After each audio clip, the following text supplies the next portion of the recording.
सांडपाणी घरात, नागरिकांचे आरोग्य धोक्यात. सांडपाणी व्यवस्थापन आणि निचऱ्याच्या योग्य नियोजनाअभावी ड्रेनेज वाहिन्या भरल्याने सांडपाणी नागरिकांच्या घरात शिरत आहे. परिणामी नागरिकांचे आरोग्य धोक्यात आले आहे. बेळगाव अशोकनगर येथील या गंभीर समस्येमुळे परिसरातील नागरिक त्रस्त झाले आहेत.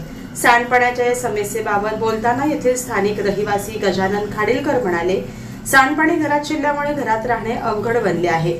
दरवर्षी प्रामाणिकपणे कर भरून देखील महापालिका प्रशासन या समस्येकडे दुर्लक्ष करत आहे. गेल्या 35 वर्षापूर्वी येथे घातलेल्या ड्रेनेज पाईपलाईनची दुरवस्था झाली आहे.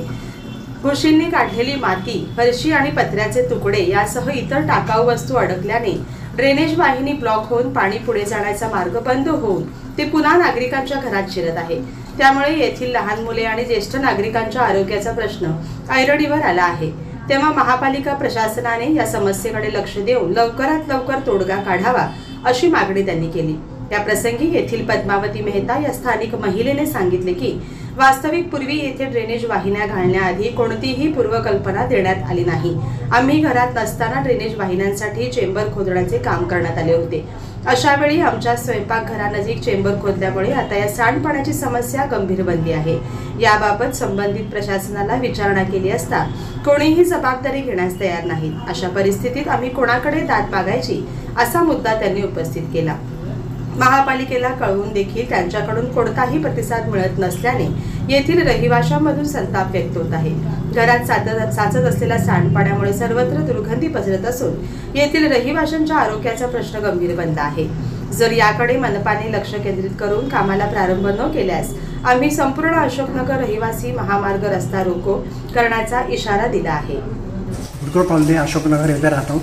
आमच्या घरामध्ये प्रॉब्लेम आहे, ड्रेनेजचा प्रॉब्लेममुळे सगळं घाण पाणी आणि सगळं आतमध्ये यायला लागलं. त्यामुळे आम्ही काहीही करू शकत नाही आहे आणि आम्ही कॉर्पोरेशन टॅक्स वगैरे मी सगळं दरवर्षी प्रामाणिकपणे भरूनसुद्धा आम्हाला ही सुविधा मिळत नाही आहे. तेव्हा तुम्ही कृपया ह्याच्यामध्ये नवीन लाईन टाकून किंवा काय तुमच्या पद्धतीने जे काय करायचं असेल त्याप्रमाणे करून ही सुविधा आम्हाला करून द्यावी एवढीच तुमच्याकडे माझी विनंती आहे. तक होत आहे की आमची गेली 35 वर्षापासून पाईपलाईन घातलेली आहे आणि त्या पाईपलाईनमध्ये घुशींच्यामुळे आणि ह्याच्यामुळे माती साचल्यामुळे ते सगळं पाणी खाली न जाता रिव्हर्स मागे यायला लागले आणि ते मग आमच्या संडास आणि बाथरूममध्ये यायला लागले एवढं. आणि हे काम लवकरात लवकर करून द्यावं हीच आमच्याकडून अपेक्षा आहे.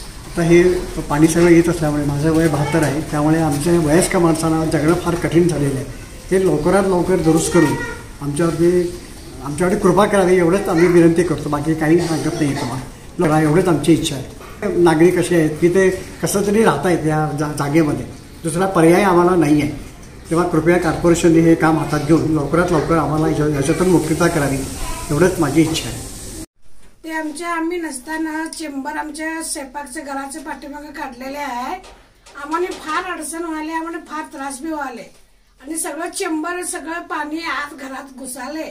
काय करावं आपल्याला? आम्ही कामाला जातो, आम्हाला कामाला गेल्यानंतर ते चेंबर पाठीमागे स्वयंपाकच्या पाठीमागे बसवलेले आहे. आता काय करावं आपल्याला समजेल. त्याला सांगायला गेले तर तो म्हणतोय आम्ही काय करायचं, आम्ही खोदलो नाही असं म्हटलं. तो मी विचारला गेलो तर आता आम्हाला काय सुचेना, तुम्ही काय करता ते आम्हाला हे करून द्या. माझं नाव पद्मावती एल मेहता. त्याने म्हटलंय आम्ही करणार आहे करायलाच म्हणतोय तो.